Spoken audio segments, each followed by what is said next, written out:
A line of soldiers stands under a foreign flag, boots aligned, rifles steady, uniforms pressed into something that looks like order. And if you only glance for a moment, it feels like any other imperial army at the height of its power. Disciplined, organized, controlled, but look closer and something shifts. Because the men holding those rifles are not from Europe. They are not from the capitals that sent the orders. They are African, trained, armed and commanded to enforce a system that rules over their own land. And before we go any further, stay with this, because by the end, you will see how empires didn't just conquer territory. They built entire systems of control using the very people they governed. And in doing so, they created a force they could never fully contain. The contradiction sits right there in plain sight, not hidden, not subtle, but built into the structure itself, because empire at this scale cannot function on distant authority alone. It requires presence, force, constant enforcement, and that force has to come from somewhere. And this is where the story begins to tighten, because the same system designed to secure control is already carrying the seeds of something else, something that doesn't look like resistance yet, something that still marches in formation, still follows commands, still raises the flag when ordered, but beneath that surface, a question is already forming. Quiet at first, almost invisible, and it's the kind of question that changes everything once it starts to grow. Because if control depends on force, and that force is built from within, then who is really holding power? And how long can that structure hold before it begins to turn on itself? What looks like dominance on a map often hides a much more fragile reality on the ground, because by the late 19th century, European empires had stretched themselves across vast regions of Africa, drawing borders with ink that moved faster than their ability to actually control what they had claimed, and distance becomes the first problem, not just physical distance from Europe, but distance between outposts, between supply lines, between isolated garrisons trying to hold territory that is unfamiliar in terrain, climate, and scale. European troops, when they arrived, faced conditions they were not built for, diseases that moved faster than any army, environments that drained manpower before a single battle was fought, and even when they survived, they were always outnumbered, because control over millions cannot be sustained by a few thousand, no matter how advanced their weapons might be. And this is where the illusion of total control begins to crack, because empire is not just about conquest, it's about maintenance. Day after day, year after year, enforcing authority across landscapes that cannot be watched all at once. The numbers never add up in favor of the empire. Too much land, too few soldiers, too many points of friction where resistance can emerge, too many places where authority has to be present but physically isn't. And slowly, almost inevitably, the realization sets in that conquest is only the beginning. Holding that conquest requires something else entirely, something more sustainable, something that doesn't depend on constantly shipping men from across an ocean just to keep the system standing. And that realization pushes the system toward its next move, not out of innovation, but out of necessity. Because if control requires manpower, and manpower is limited, then the empire has to look inward into the very territories it seeks to control. And that is where the solution begins to take shape, not as a temporary fix, but as a structural shift that will redefine how empire actually operates from the inside out. The shift doesn't happen all at once. There's no single moment where an empire announces that it will begin building its power from within. Instead, it happens quietly, practically, almost mechanically, driven by the simple fact that the system cannot sustain itself any other way. And so recruitment begins, sometimes presented as opportunity, sometimes enforced through pressure, sometimes negotiated through local leaders who are pulled into the structure as intermediaries, each decision layered into something larger than any individual choice. Young men are drawn in for different reasons. Some for pay and economies that have been reshaped by colonial presence, some for status in systems where alignment with authority can mean survival, some because refusal is not truly an option. And slowly those individuals are gathered, organized, counted, assigned, turned from scattered lives into something that can be structured, something that can be directed, something that can be used. Across different empires, the pattern repeats with variations, but the same underlying logic. French forces organizing units like the Tirailleurs Sénégalais, British command forming regiments that will become the King's African Rifles, Belgian control enforcing one of the most rigid and coercive systems through the Force Publique, each one built on the same principle. That control becomes easier when the force enforcing it is rooted in the territory itself. And this is where the transformation begins to take on a different weight, because these are no longer external armies occupying foreign ground.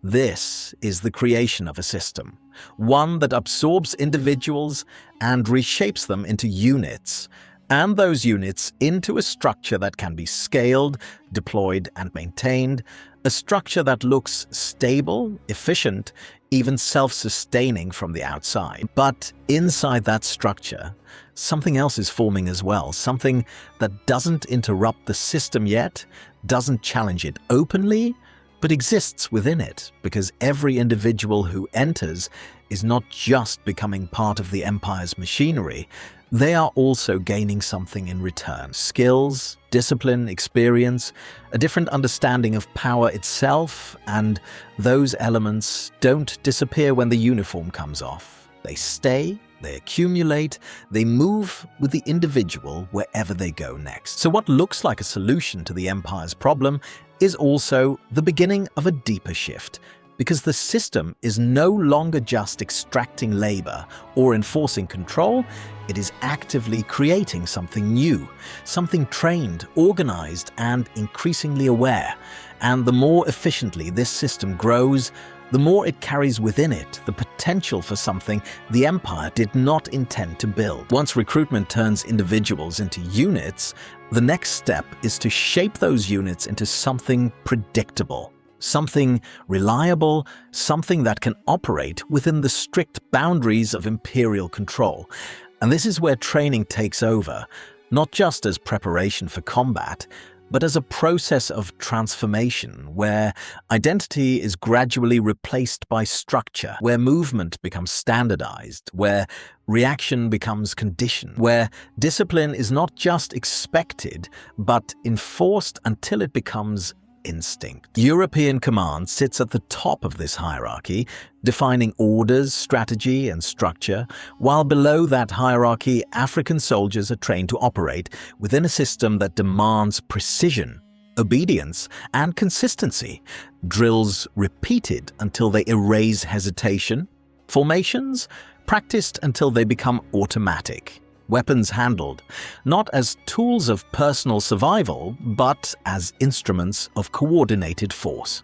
Uniforms are introduced not just for appearance, but for identity, creating a visual separation between those inside the system and those outside it, reinforcing the idea that this is not just a collection of individuals, but a controlled body, one that moves together, acts together, and responds as one. And alongside that comes discipline, strict, often severe, designed to eliminate deviation, to ensure that the system holds even under pressure. What emerges from this process is something the empire can depend on, a force that is no longer raw or unpredictable, but shaped into a consistent instrument of control, capable of being deployed across regions, capable of enforcing authority in places where direct European presence is limited, capable of maintaining the structure that holds the entire system together. And yet, Within that same process, another layer is forming. Because training does more than create obedience, it creates capability, it teaches coordination, it builds familiarity with weapons, it instills an understanding of how organized force actually functions. And that knowledge does not belong exclusively to the empire. It exists within every soldier who carries it, whether the system acknowledges that or not. So, while the empire sees discipline and control, something else is quietly expanding beneath the surface, a growing base of individuals who now understand not just how to follow power, but how power is built, how it moves, how it is enforced. And that understanding does not immediately disrupt the system. It strengthens it at first, makes it more effective, more stable, more capable, but at the same time, it lays the groundwork for something that cannot remain contained forever. Once the system is built, it doesn't stay idle for long because empire is not a static thing. It has to be enforced constantly in small actions that rarely make it into history books and in larger confrontations that define entire regions. And this is where the role of African soldiers becomes unmistakable, not as a supporting element, but as the core force that allows the structure to actually operate on a daily basis. They are sent into territories where resistance is forming, sometimes quietly, sometimes openly, tasked with suppressing uprisings before they spread, with securing routes that connect resources to ports, with guarding administrative centers that symbolize authority. And in each of these roles, they are not acting alongside empire. They are acting as its presence, the visible edge of control where policy becomes reality.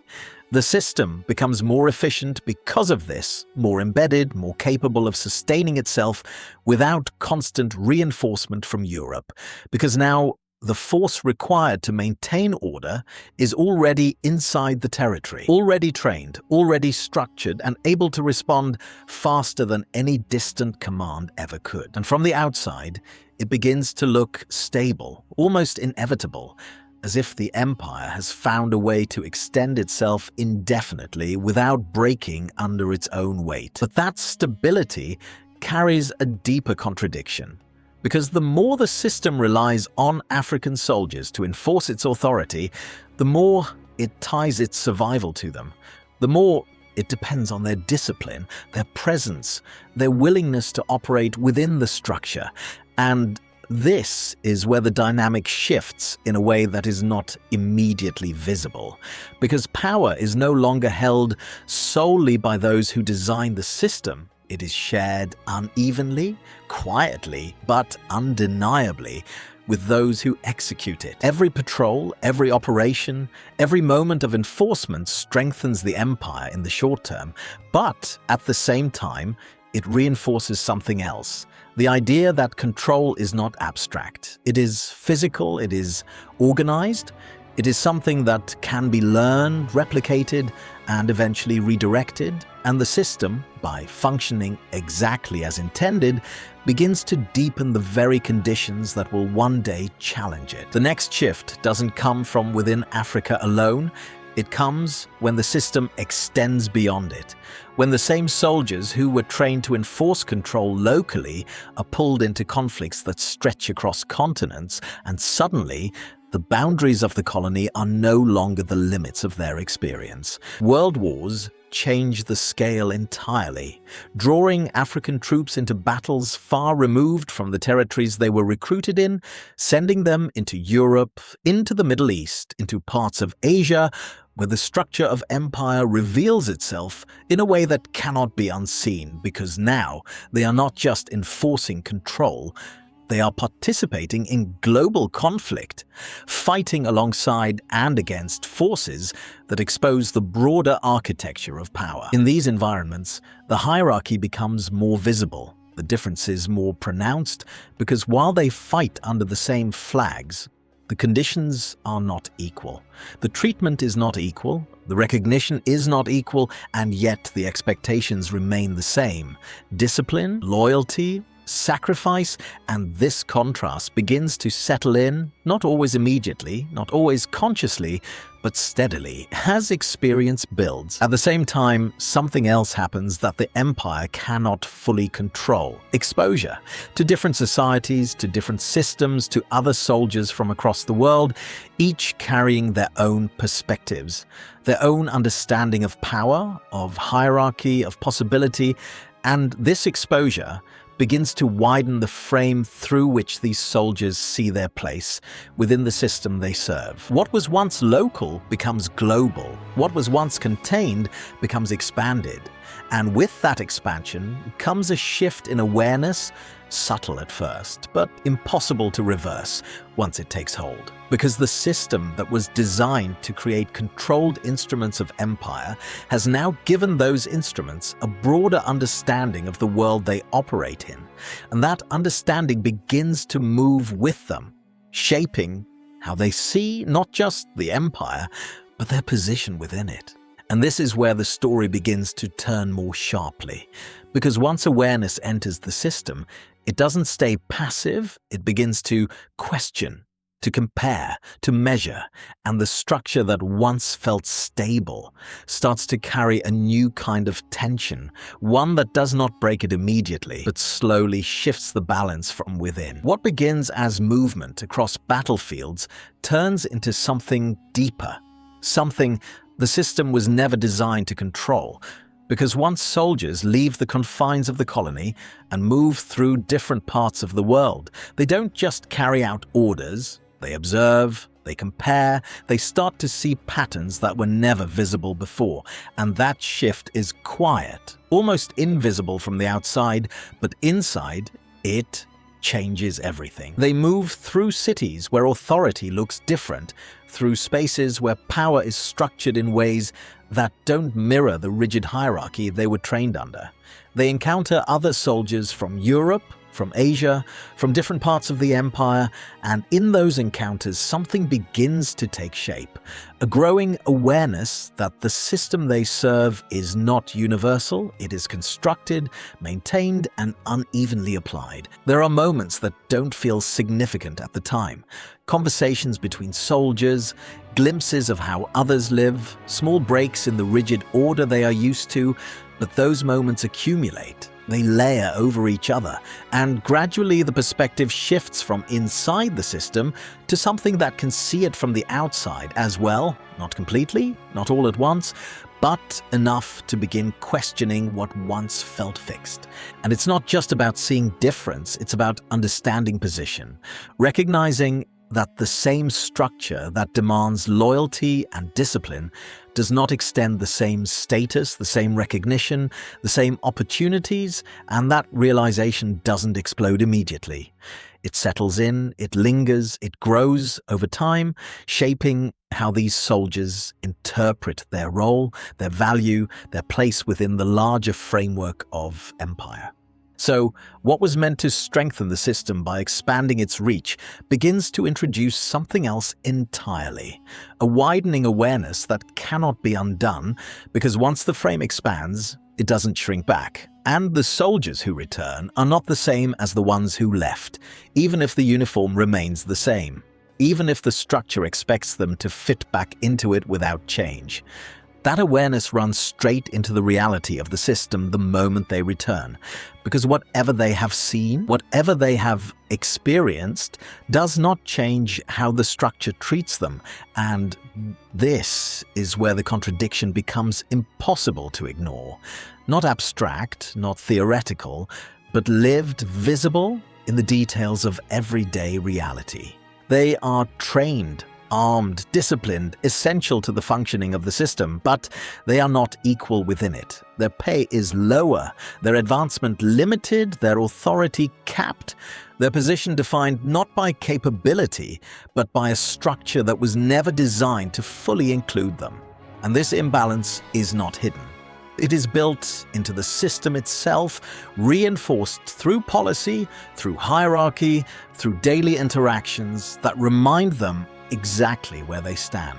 Even within the same units, even under the same flag, there are clear lines that cannot be crossed. ranks that remain inaccessible, recognition that is withheld or delayed, promises made during war that fade once the conflict ends, and this gap between contribution and reward begins to stretch wider, harder to ignore, harder to accept without question.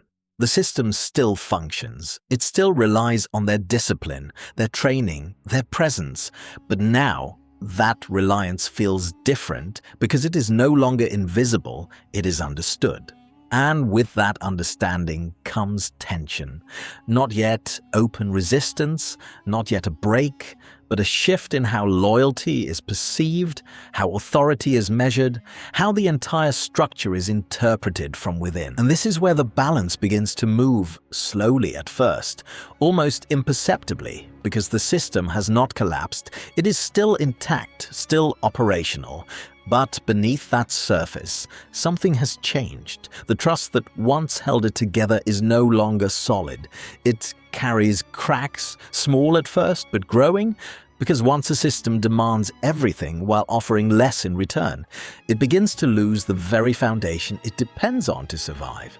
And then the war ends, not with a clean conclusion, but with movement, ships turning back, units dissolving, orders shifting from expansion to withdrawal, and the soldiers who were sent out as instruments of empire begin returning to the places where that system was first built, carrying with them everything they've learned, everything they've seen, everything that no longer fits as easily into the structure waiting for them. They come back to the same landscapes, the same villages, the same colonial administrations still operating as if nothing has changed, but something has changed.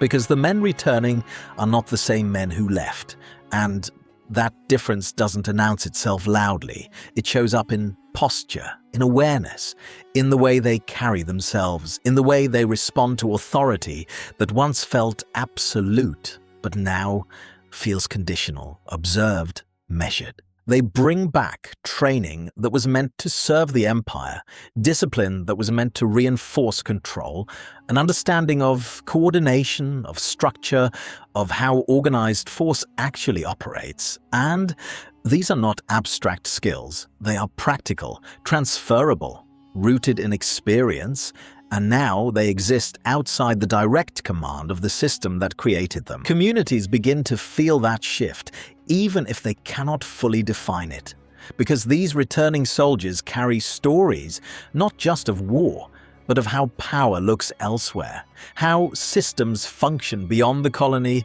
how hierarchy is constructed and enforced, and those stories spread not as organized resistance yet, but as something quieter. A gradual reshaping of how people understand the structure they live under. The empire still stands, its administration still intact, its authority still visible, but the foundation it relies on is no longer as stable as it once was, because the individuals it trained to enforce control are now back inside the very society that control is meant to regulate, and they carry within them a different understanding of how that control actually works. This is the break, not a dramatic collapse, not a single moment of rebellion, but a shift in position where the system's own creation returns home altered, and that alteration begins to ripple outward, slowly, steadily, setting the stage for something the empire cannot fully anticipate or contain. What begins as a shift in awareness does not stay passive for long, because knowledge, once internalized, has a way of moving, of shaping decisions, of influencing action, and the men who were once defined solely by their role within the military structure begin to step into something broader, something that extends beyond the boundaries of the system they were trained to serve. Some move into emerging political spaces, others into local leadership, others simply into communities where their presence carries weight, because they are no longer just individuals. They are people who understand organization, discipline, coordination, and those qualities begin to translate into new forms of influence, not imposed from above, but growing from within. The same structures that once enforced imperial authority begin to appear in different forms, not as replicas, but as adaptations, ways of organizing, ways of communicating, ways of aligning people toward shared goals. And this is where the transformation becomes visible, because the skills that once strengthened the empire are now being applied in directions the empire did not design. It doesn't happen all at once. There is no single turning point where everything shifts. But across regions, across communities, the pattern begins to repeat. Individuals with military experience becoming part of movements that question, challenge, and gradually reshape the structures around them. And those movements gain strength not just from ideas, but from the discipline and organization that these individuals bring with them. And this is where the system begins to feel the consequences of its own design, because what was built to maintain control is now contributing to something else entirely, something less predictable, less controllable, something that doesn't follow the same lines of command because it is no longer operating within the framework of empire, it is moving beyond it. The transformation is not loud at first, but it is decisive. Because once the role shifts from soldier to actor, from instrument to participant, the direction of movement changes, and the system that once expanded outward begins, slowly but unmistakably, to turn inward on itself. And then the pressure that has been building quietly, patiently, almost invisibly inside the system reaches a point where it can no longer be contained, not because something new has been introduced, but because everything that was already there begins to move in a different direction. And this is where the structure starts to turn on itself in a way the empire was never designed to withstand. The same discipline that once ensured obedience now organizes resistance. The same training that once reinforced control now coordinates opposition. The same understanding of hierarchy that once kept the system stable now exposes its weaknesses, because the people who know how the system works are no longer fully aligned with it. They are no longer just executing orders. They are interpreting, adapting, redirecting. Across regions, the pattern intensifies, not as isolated incidents, but as a broader shift where movements begin to take shape with a level of structure and coordination that reflects exactly what the empire itself had built. And this is where the contradiction reaches its peak, because the force that was created to maintain control is now operating with its own momentum, its own direction, its own purpose. Colonial authority, which once seemed fixed, begins to show strain, not collapsing instantly, but weakening in ways that become harder to ignore, because enforcement is no longer guaranteed. Loyalty is no longer automatic, and the system finds itself relying on a structure that it no longer fully controls. This is not chaos, it is not disorder, it is something far more precise, because what is emerging is shaped by the very logic of the system itself, organized, disciplined, aware, and that makes it far more difficult to suppress, because it mirrors the structure it challenges, it understands its timing, its pressure points, its limits, and this is the moment where the empire faces a reality it cannot reverse, because the system has reached a point where it is no longer just maintaining control, it is actively producing the conditions that undermine it, and once that process begins, it does not move backward. What follows is not a single collapse, not one decisive moment where everything falls apart, but a series of shifts that accumulate into something irreversible. Because once the balance of control begins to move, it rarely returns to its original position. And across Africa, that movement becomes visible in the form of independence movements that carry both the weight of history and the structure of organization needed to act on it. Colonial administrations that once operated with confidence begin to negotiate, to retreat, to restructure, because the cost of maintaining control rises while the certainty of that control declines. And this is where the system reveals its limits, not because it was weak from the beginning, but because it was built in a way that could not sustain itself indefinitely. The same networks that once enforced authority now support movements that challenge it. The same individuals who once carried out orders now contribute to reshaping the political landscape. And this is where the full reversal becomes clear, because the empire is no longer directing the system, it is reacting to it. Independence spreads, not as a single event, but as a process, country by country, region by region, each shift reinforcing the next, until the structure that once defined control across the continent is no longer able to hold itself together. And what replaces it is not a return to what existed before, but something new, shaped in part by the very system that preceded it. The empire does not simply disappear.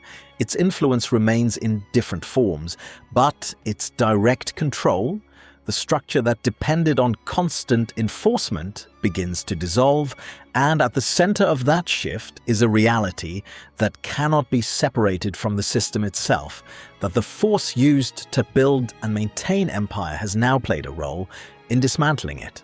And even after the flags change, after the administrations shift, after the formal structures of empire are replaced, the system does not vanish. It evolves because the institutions, the training, the military frameworks that were built over decades do not disappear overnight.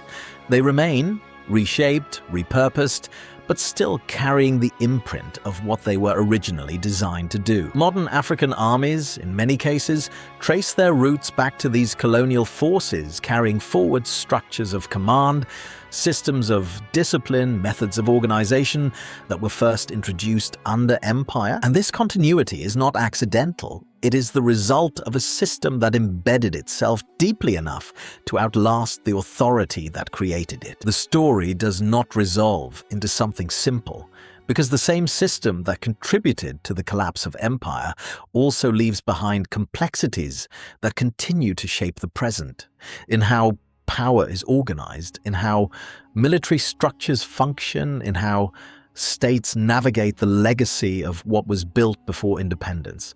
And when you look back at the full arc, from the first moment of recruitment to the final stages of independence, the pattern becomes impossible to ignore, because this was never just about control, it was about construction, about building a system that relied on people it could never fully own, never fully define, never fully contain. Empires did not simply rule Africa from a distance. They built their power through African soldiers, through systems that turned individuals into instruments of control, and in doing so, they created something far more complex than they intended, a force that would eventually understand itself well enough to move beyond the role it was assigned, and that is the final weight of it. Not a dramatic collapse, not a single turning point, but a structural realization that unfolds across time. That the same system that sustained empire also carried within it the conditions for its end. Because once you build power from within, you also build the possibility that one day it will no longer belong to you.